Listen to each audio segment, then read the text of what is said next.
Hello everyone, it's Jazz here, and I am here with yet another tag video. I was looking for something or trying to think of something that made me talk about some different books because I feel like I've been chatting about a lot of the same books recently, even though they are books that I love. When I was looking, I found the Summer Lovin' book tag. Summer Lovin' had me a blast. I couldn't help it. This is a tag that has 6 summer related kind of questions. I will left the link to the original video in the description, so if you want to check out that, please do. And let's just go on with the tag. Question 1. The start of summer. Pick a book that has a really attention-grabbing first sentence. I decided to go with Carrie by Stephen King.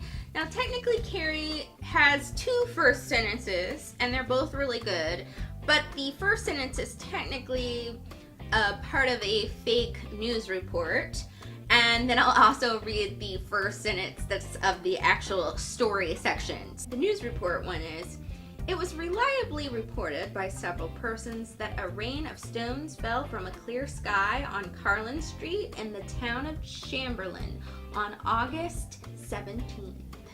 Ooh, interesting. And then the actual story first sentence is, nobody was really surprised when it happened. Not really. Not at the subconscious level where savage things grow. So I love both of those. I think they're both really interesting and they get your attention right at the start. Number 2, Too Hot to Go Out. Pick a book for a long day in. And I was torn. I couldn't decide if I wanted to go with Charlotte's Web by E.B. White or Harold and Maude by Colin Higgins. But I do suppose that they both are short books that really consider all the seasons of life.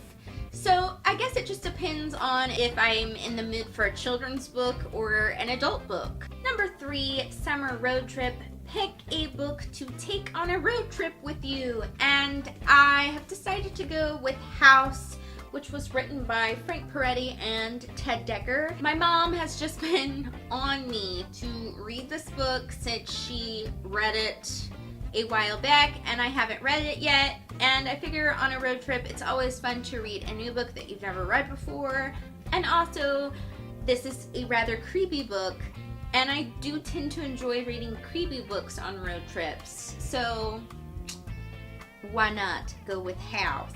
Which is kind of funny because it's called House and you're leaving your house. Number 4, Iced Tea Goodness. And for this, we pick a book that takes place in a cold setting. I have decided to go with Winter of Fire by Cheryl Jordan.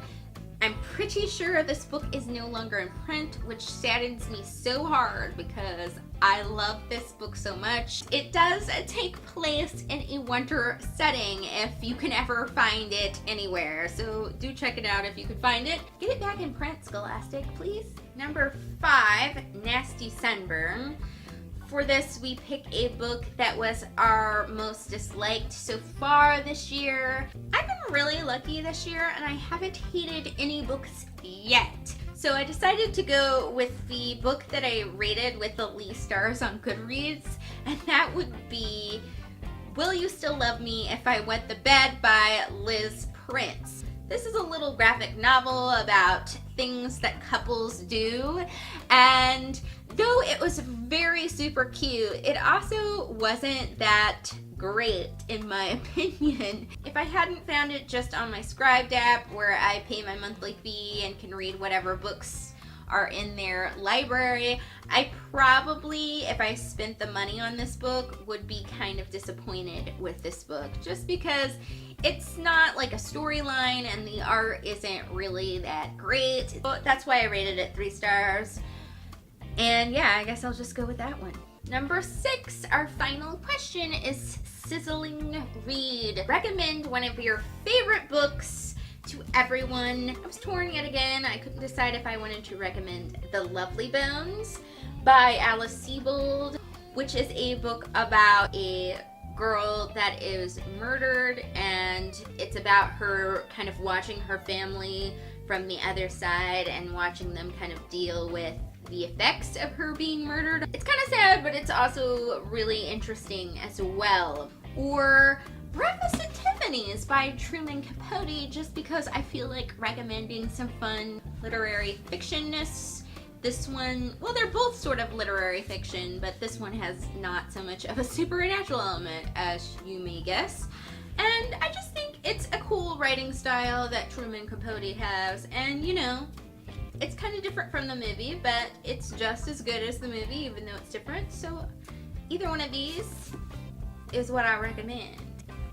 So that was the Summer Lovin' book tag. I think I'm going to tag Kate from Girl Reading. I'm not sure if you've done this tag, but I'm going to tag you anyway. And then I am also going to tag AJ at A Stitch in Time, who I tag all the time, but you know, I'm going to tag her again. If you want to do this tag and you feel summery, go for it. That is it for the day. I hope you guys like this, and I will see you next week. Bye!